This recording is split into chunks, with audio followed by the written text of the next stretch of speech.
And maybe one thing that can help people understand what's really going on is that, people freak out because they have been, I mean, all of us, we have been led to believe that our governments care for our best interests, that they are here to help us. What we have to understand, we have to look at history. And what helped me a lot, and that's why I want to share it quickly, is that when you look at history, and especially in Europe, that was very clear.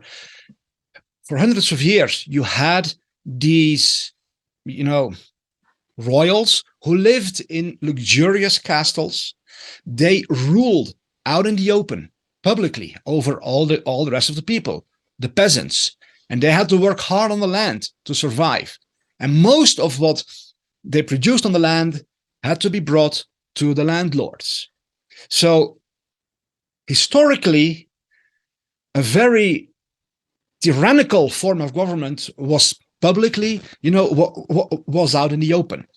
And that has been exposed or shown, illustrated very well by Mel Gibson in his movie Braveheart, where this tyrant in his castle, he abuses everyone. And so, but what people have to understand is that when the number of people were so big, were exponentially growing, it threatened the power of the small number of rulers. So they invented the principle, the idea of elections to basically put the people asleep and say, we are handing over our power into your hands now, and now you can decide who will rule you. And by doing that, the people thought that they were now in control and they had the power, while in reality, these tyrants naturally never surrendered their power over humanity. They only moved to the backstage so they could operate out of the picture, in the shadows, while historically for centuries they operated publicly. Everybody knew that they were being suppressed and ruled by tyrants. When the people grew too big, they moved backstage, created the illusion of democracy, but they kept controlling who was put in the seats of power through those manipulated elections. And so that's basically the explanation why people have, our government is not evil, are they? Well, you have to understand that essentially nothing has changed in history, because the same rulers are still there. It's the same families. They go back hundreds of years. You have the Habsburgs in Europe. You have the Windsor, House of Windsor. All these royal families are still there, but now they're operating behind the scenes so that nobody would revolt against them.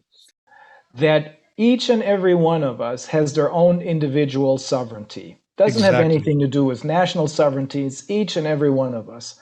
We have powers that most of us don't even realize. I don't, but I believe that those people who explained this to me are absolutely right. Yeah. And what is very important for people to understand, and that was also a major paradigm shift for me when I learned this for the first time, is that we are born and we are raised in a certain way, and we are indoctrinated and programmed to blindly submit, blindly trust, blindly hand over everything we are, everything we have to governments. Mm-hmm. And what basically needs to happen is that the people, like the Maori Indians, that the people understand this earth has been given to all of us. This earth, every human being who is born is equal. We are here to help one another to make this into a paradise.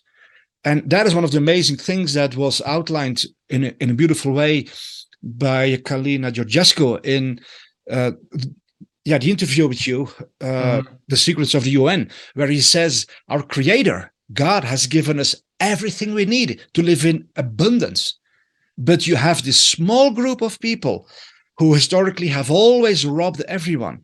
And the World Economic Forum and their billionaires have been going into the nations, stealing their resources and leaving the indigenous people behind in poverty.